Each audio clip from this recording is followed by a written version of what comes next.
Yes, but they want to threaten you, and for sure they want to blackmail you, but you succeed to organize huge protests. Maria, how this happened? How you succeed to bring so many people on the street and to protest?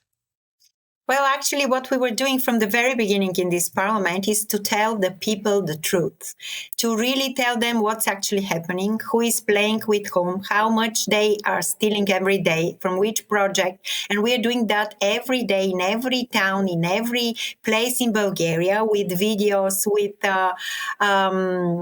interviews with people who were really under the pressure, put under the pressure, because there are lots like this. It's not just Evelyn Mikhailov, there are many like him.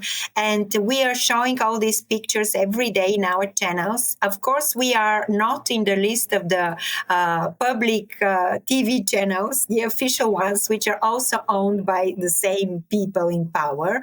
But we managed to have our own channels and our own public, and we are really showing what's happening, something which has never been done before, because usually all these games were kept secret, and they were very good in presenting what they want to be seen from the parliament and on their TVs. So we were actually showing the truth. People start to waking up and see what's happening, and they were not happy. Of course, they were acting differently, and they start to show their real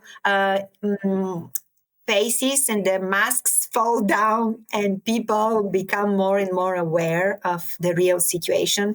And at the end, with all these actions which were happening, at the end, everybody, finally, most of the people have said, no, it cannot happen like this. It's not going to be like this for another 35 years. We want to show them that we are ready to fight, and we want them to step out and go away. And we are taking the power in our hands. And they really enter into the streets, and they were very peaceful, very intelligent. They even tried to provoke some kind of fights and kind of, some, I don't know how to say it. Hooligans. Yeah, hooligans on the streets, but they were 20, 30 people, and they couldn't succeed at all. So although they were doing their actions, and the policemen were watching beside, not taking any actions, and leave them to really destroy as much as possible whatever subject on the streets. But actually people were very clever this time.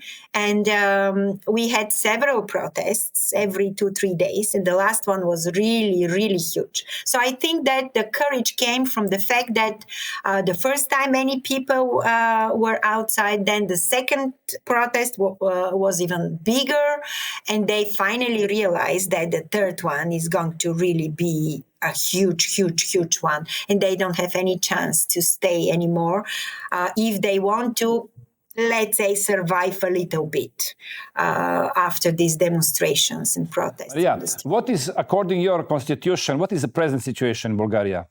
So now the president has to have, again, to offer the mandate to the three biggest parties to try to form a coalition. So the consultation started already yesterday and today. So he's inviting every political party in the presidency and discussing with them the possibility to create new government and new coalition. When all these three consultation and mandates were given back to the president, because they cannot form a coalition and government, then he will announce the date for the new elections, which according to the constitution should be 2 months after forming the service government, the one who was to organize the elections.